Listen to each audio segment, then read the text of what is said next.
Hello YouTube family అందరికీ good morning. ఈరోజు నేను వచ్చేసి మష్రూమ్ కర్రీ చూపిస్తున్నానండి.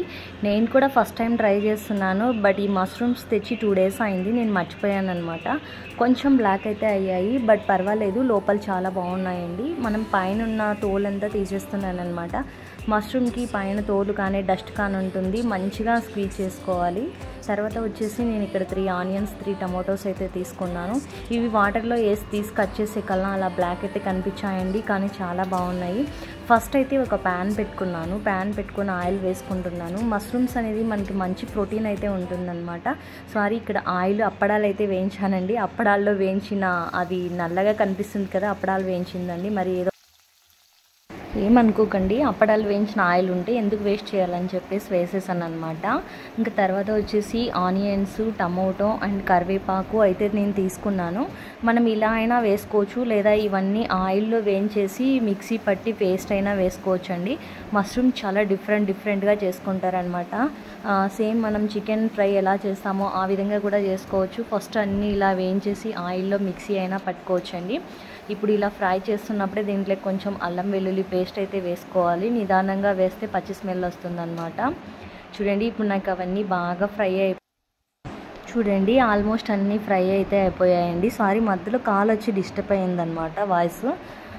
ఇంకా అల్లం వెల్లుల్లి పేస్ట్ అయితే వేసేసాను. అన్నీ బాగా ఫ్రై అయిన తర్వాత ఇంకా మనం ఇప్పుడు ఈ మొత్తం అంతా మిక్సీ పట్టి పేస్ట్లా కూడా వేసేసుకోవచ్చు అనమాట. చాలా డిఫరెంట్గా చేసుకోవచ్చు అండి. ఒక్కొక్కరు ఒక్కొక్క వెదర్గా చేస్తారనమాట. ఇంకా నేను ఇప్పుడైతే అల్లం వెల్లుల్లి పేస్ట్ వేసాను. పచ్చి స్మెల్ పోయేదాకా నిదానంగా ఒక 5 minutes మీడియం ఫ్లేమ్లో పెట్టి వేగించాలి. తర్వాత అయితే కొంచెం పసుపు వేసాను. తర్వాత వచ్చేసి కొంచెం ధనియా పౌడర్ అయితే వేసాను. చాలా బాగుంటుందన్నమాట. ఇది మనకు వచ్చేసి కొంచెం జీరా పౌడర్ కూడా వేసుకున్నాను. తర్వాత వచ్చేసి సాల్ట్ వేసాను. జీరా పౌడర్ అనేది ఆప్షనల్, వేసుకుంటే డైజెషన్ కాని వాళ్ళకి డైజెషన్ అవుతుంది, బట్ చాలా మంచిది కూడా హెల్త్కి. తర్వాత వచ్చేసి చిల్లీ పౌడర్ అయితే వేసానండి. మష్రూమ్స్ అనేవి చాలా మంచివి అనమాట. మనకి చాలామంది సి విటమిన్ తక్కువ ఉన్న వాళ్ళు కూడా ఈ మష్రూమ్స్ తింటే చాలా మంచిదని చెప్పారు. తర్వాత వచ్చేసి కొంచెం గరం మసాలా వేసుకున్నానండి, ఫ్లేవర్ బాగుంటుందని చెప్పేసి.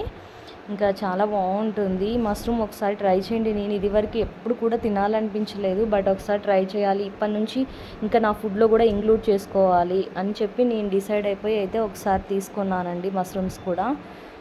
నాకైతే పర్లేదు, బాగా నచ్చింది. బట్ ఇంకా కొంచెం ఇప్పటి నుంచి కంటిన్యూ చేసుకోవాలని అనుకుంటున్నానండి. ఇదివరకు అయితే నేను తీసుకోలేదు. నేనైతే కస్తూరి మేతి కూడా యాడ్ చేశాను అనమాట. ఎంతైనా చెప్పండి, నాన్ వెజ్ ఫుడ్లోకి కస్తూరి మేతి వేస్తేనే ఆ ఫ్లేవర్ కానీ ఆ లుక్ కానీ చాలా బాగుంటుందన్నమాట. కస్తూరి మేతి ఇంక్లూడ్ అయితేనే చాలా ఎమ్మీగా ఉంటుంది. బట్ వచ్చేసి కాజుస్, ఇప్పుడు నేను కాజుస్ వేస్తున్నాను కదా, మీరు కాజు పేస్ట్ చేసుకొని వేసుకుంటే ఇంకా చాలా బాగుంటుందన్నమాట.